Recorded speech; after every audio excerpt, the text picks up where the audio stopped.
हजारों वर्ष पुरानी सभ्यता और संस्कृति, यहां की मूल आस्था और परंपरा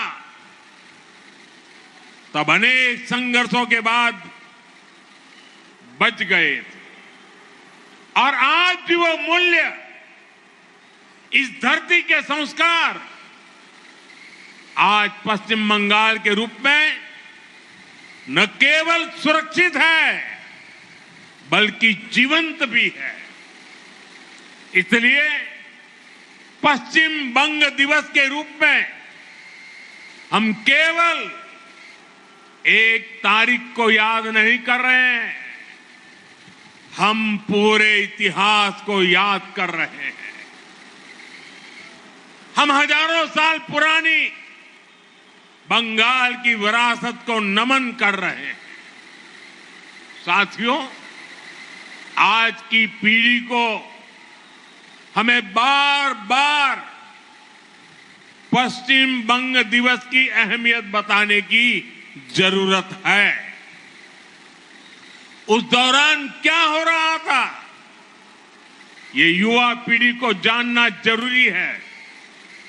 जब पूरे बंगाल को पाकिस्तान का हिस्सा बनाए जाने की कोशिशें हो रही थी, तो कांग्रेस उन षड्यंत्रकारियों के सामने घुटने टेके पड़ी थी।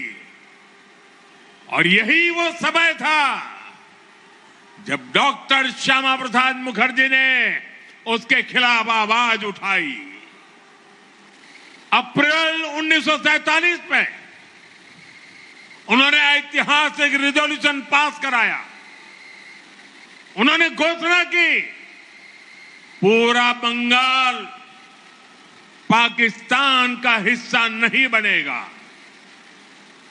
इसके लिए बंगाली हिंदू होमलैंड मूवमेंट शुरू किया गया। डॉक्टर श्यामा प्रसाद मुखर्जी इसका नेतृत्व कर रहे थे। प्रसिद्ध वैज्ञानिक मेघनाथ साहा, इतिहासकार आरसी माजुमदार, इतिहासकार जदुनाथ सरकार, सुनीति कुमार चट्टोपाध्याय, बंगाल के ऐसे कितने प्रबुद्ध और प्रसिद्ध लोग इस मूवमेंट का हिस्सा बने।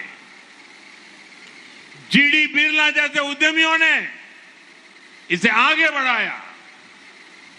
मतवा लीडर पीआर ठाकुर ने आगे आकर इस मूवमेंट को समर्थन दिया। अखबारों में लेख लिखे गए, किस्से कहानियां लिखी गई। वंदे मातरम की भावना को एक बार फिर स्फुरित किया गया।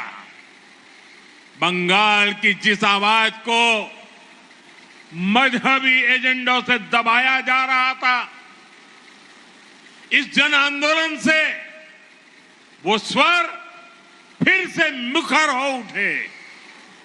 इसी का नतीजा था भारत विरोधी लोगों को ये पता चल गया, पूरे बंगाल को भारत से तोड़ना नामुमकिन होगा। और पश्चिम बंगाल के रूप में ये हिस्सा मां भारती के साथ रह गया। साथियों, जिस भावना से पश्चिम बंगाल को बचाया गया था, आजादी के बाद उसी भावना पर इसे आगे बढ़ाने की जरूरत थी।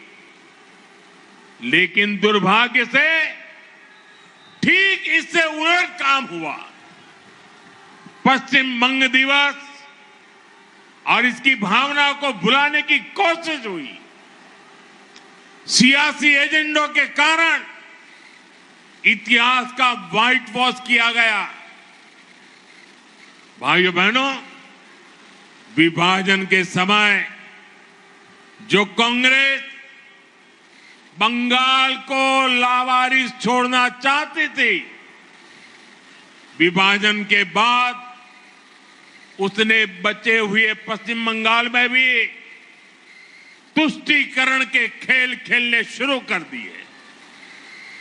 पश्चिम बंगाल के इस इतिहास को दबाया गया।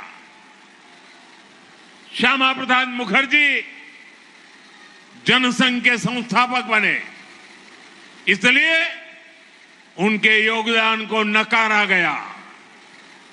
जिस भावना को लेकर उन्होंने बंगाल के लिए लड़ाई लड़ी थी, उस विचार को भी खत्म करने की कोशिशें होती रही। गुरुदेव रविंद्रनाथ ठाकुर, बंकिम चंद्र चट्टोपाध्याय, स्वामी विवेकानंद, नेताजी सुभाष चंद्र बोस और ईश्वर चंद्र विद्यासागर जैसे जिस धरती का ऐसी महान संतानों से नाता रहा हो, उस पर विदेशी विचारधारा थोपी गई।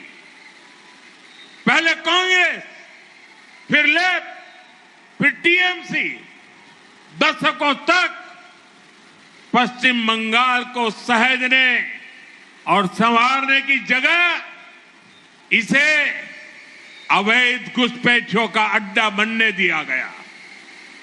जो बंगाल भारत के विकास का नेतृत्व कर सकता था, वो आगे बढ़ने की जगह पिछड़ता चला गया।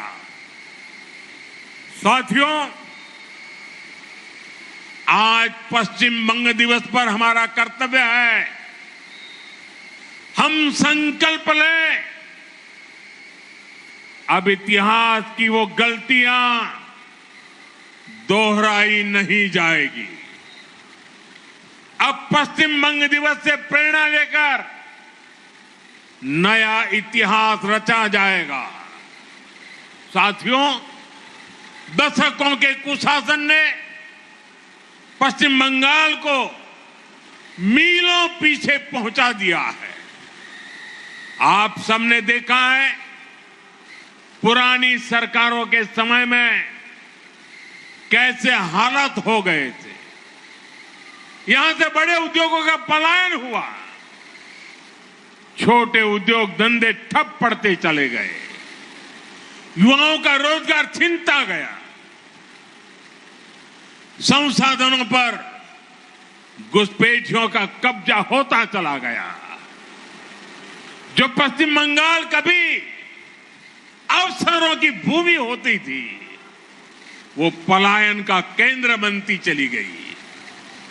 इसी माहौल में आपने एक संकल्प लिया, टीएमसी सरकार को पलटने का, उसे हटाने का।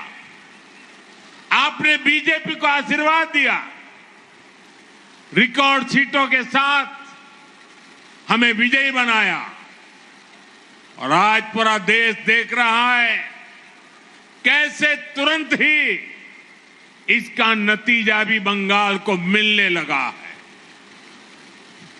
जिन अधिकार से आपको बरसों तक दूर रखा गया, आज वो हक आपके द्वार तक पहुंच रहा है। मैंने चुनाव के समय आपको आयुष्मान भारत योजना की गारंटी दी थी। जब बंगाल के हर गरीब को आयुष्मान भारत का लाभ मिलना तय हो गया है, माताओं बहनों को अन्नपूर्णा योजना का सीधा लाभ मिलना शुरू हो गया है, हर घर स्वच्छ पानी पहुंचे, इसके लिए भी पश्चिम बंगाल सरकार और केंद्र सरकार के बीच जल जीवन मिशन को लेकर एमओयू साइन हो गया है। हमने चुनाव के समय बंगाल के युवाओं से वादा किया था, वो वादा पूरा करते हुए नौकरियों में आयु की सीमा में ढील दी गई है। महिलाओं को फ्री बस यात्रा का वादा भी पूरा हो चुका है। साथियों, सालों साल राजनीतिक दुश्मनी में जिन योजनाओं को रास्ते में ही अटकाया गया, लटकाया गया, आज उन सारी बंदिशों को तोड़कर जन कल्याण शिविरों के जरिए हर सरकारी योजना का लाभ सीधे आप तक पहुंचाया जा रहा है। अब कोई बिचौलिया नहीं, कोई रुकावट नहीं, सिर्फ आपके अधिकार पर फोकस है, बंगाल के विकास पर फोकस है, बंगाल और देश की सुरक्षा पर फोकस है। आपने देखा होगा, सीमा पर फेंसिंग के लिए पिछली सरकारों ने जमीन ट्रांसफर का जो काम दशकों से रोक रखा था, नई सरकार बनते ही वो काम भी पूरा करने का काम शुरू हुआ है। भाइयों बहनों, मुझे खुशी है कि पश्चिम बंगाल में औद्योगिक प्रगति की नींव फिर से बननी शुरू हो गई है। इस नींव के दो अभिन्न अंग हैं, ईमानदार और पारदर्शी शासन, और दूसरा कानून का राज। पश्चिम बंगाल ही नहीं, पूरा देश आज इस बदलाव को देख रहा है। जिन्होंने आपको लूटा, वो खुद आकर लूट के पैसे लौटा रहे हैं। बड़े बड़े लुटेरों को जेल भेजा जा रहा है।